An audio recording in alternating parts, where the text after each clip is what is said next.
Hello, Feuzion. My name is Alex Fuse, the host of Fusion News, and it's great to be back here live on YouTube and all the other platforms that this podcast is on. And before I introduce my next guest, if you want some free Yankee tickets, be sure to subscribe to this channel. And when we hit 1,000 subscribers, I will be giving away 2 free New York Yankee tickets. All you have to do is hit the subscribe button, and when you do, you will be put into a drawing to win the 2 free New York Yankee regular season tickets.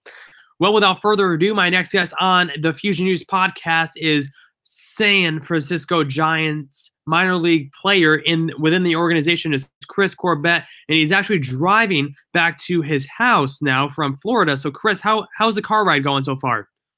Oh, it's going great. For all your viewers, don't worry. I got it on Bluetooth. I'm not holding my phone. I got my hands tended to. Perfect. Awesome. And so we're going to be talking about his career, him being drafted by the Giants, and also him helping out some younger players that are trying to pursue the same thing Chris is doing right now. So, Chris, first question is going to be, you get the phone call that you're drafted to the San Francisco Giants. What goes through your mind? Yeah, it's just a surreal feeling. It's something, that you dream about since you're a kid, getting to play with the MLB logo on your jersey and on your pants, and it's just a really cool feeling. All the hard work that you put in, finally paying off. Sometimes a lot of the work goes unseen. So when you get that call, it makes it all worth it. Who was the first person you told? Well, actually, my mom was the first one that found out because she was inside listening to the draft. I was outside. I couldn't listen to it anymore. So I was outside messing around in the yard, and so she was the one that told me. And then, right away, I called my father. So it was definitely a cool family moment. What exactly did your mom say? Because if it's tough because you hear all these things and there's so many different rounds. So I couldn't imagine doing that, and I couldn't imagine being your mom hearing the news that you're being drafted finally after all the hard work that you're paying off. Right, and I think it was just as rewarding for them because they're the ones going to all the games, taking me to all the games and practices and workouts and all that stuff. So it was a really cool moment for all of us. And she said she stuck her head out the window or out the back door and said, "Christopher, you might want to come inside." And I was like, "Why?" Because it was so stressful and you're nervous, but it was a really cool experience. Did you think? And I'll first ask this question: when did you start playing baseball? Do you remember? Man, organized, t-ball and all that stuff.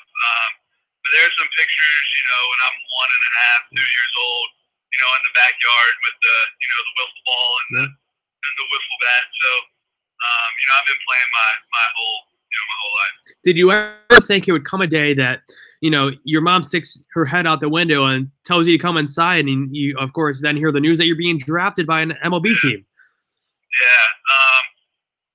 I wanted to play basketball. I kind of wanted to follow my dad's footsteps. He played basketball at Greensboro College for 4 years, and so I wanted to do that at first. And then when I found out, I get to my sophomore year of college, and or sophomore year of high school, I'm sorry. And I'm pretty good at basketball, but I'm obviously better at baseball, and I'm going to have a better chance, going professional in baseball. So I've always wanted to do both, but basketball was kind of my first love, because I wanted to, follow my dad's footsteps. But then baseball took off for me, and ever since then, it's been just baseball. What would you say the best advice you ever received from either a coach, a family member, someone close to you about playing the game of baseball, or just a life advice in general? Yeah, so I'll give you two things. My grandfather, he actually got offered a contract by the Cincinnati Reds back before he finished his high school career, but he wasn't able to take the opportunity because he had to stay at home and help his family, with his family business. So, but he always told me, he's like, "Hey, if you hit them far, don't worry, they'll come and call you. So that was some advice that he gave me.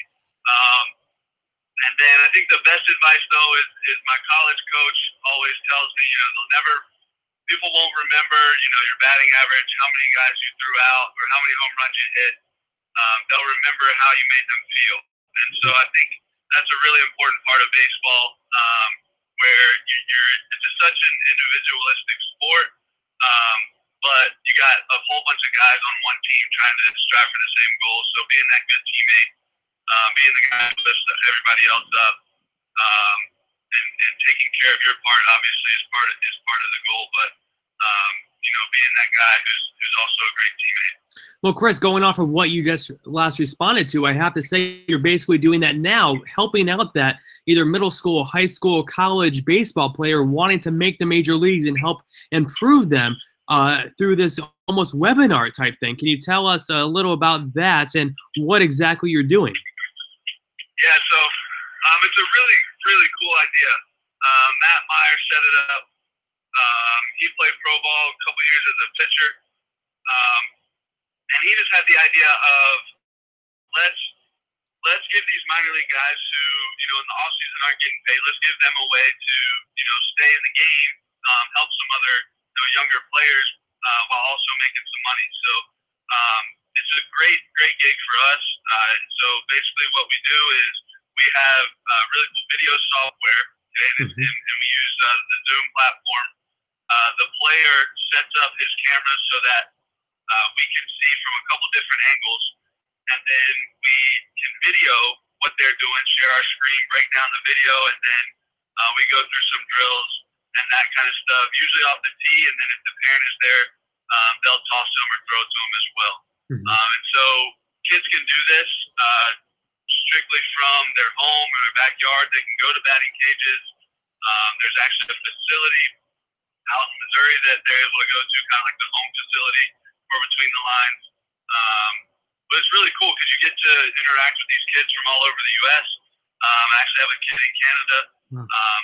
And you're able to reach a lot of kids, with some pretty good knowledge from these pro athletes. And so it was a great idea by Matt, and it really helps out the players while also helping out, the instructors being minor leaguers. So. And it's cool that you get this opportunity as a minor league baseball player. You're playing it at a professional level to where you could basically be a role model to these kids, whether, like you said, they're in the United States or in Canada. So going off of that, who was a role model to you growing up playing baseball? Oh, man. I would have to say my grandfather, just because, he was good enough to play but never got the opportunity. And so that really pushed me just to work even harder, just to get that opportunity and be able to take it. And I'm so grateful that, my family was in a position, unlike his, to where I could take that opportunity. So I would have to say him. And then my favorite catcher growing up was Joe Mauer, for the Twins, and he retired. So he's not now out of the game. But I grew up loving Joe Mauer, and then also Brian McCann. Of course. And I think Brian McCann is also a future Hall of Famer. But Chris, you talk about just you've been playing, you got drafted in 2017. So do you have a favorite moment so far playing for the Giants? Oh, man. Let's see. It had to have been, let's see. Gosh, there's a bunch of them. But it would have to be this year. I was with San Jose, and we were down 3 runs in the ninth. It's towards the end of the year. We're out of the playoff race. Guys are still playing hard, and we're down. We get a little bit of a rally going in the ninth inning, and so bases get loaded. We get a walk, a hit, walk, and our guy comes up and he gets down 0-2, and then they throw a hanging breaking ball. He hits a rocket to left field. Everybody jumps out of their seat, and then it hits the top of the fence, goes straight up in the air, and just lands on the other side of the fence. And so we walk it off, bottom of the ninth, score 4 runs on a grand slam, all with 2 outs.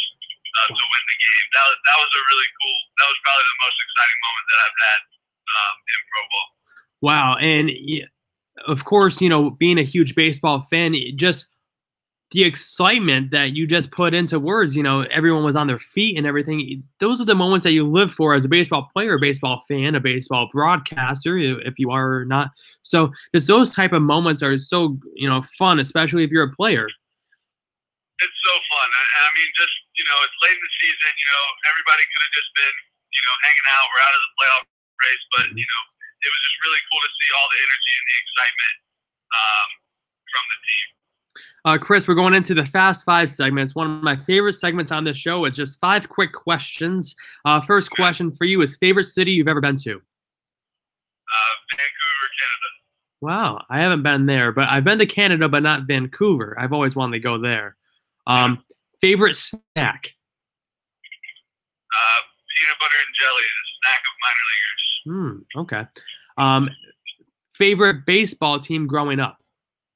Atlanta Braves. Interesting.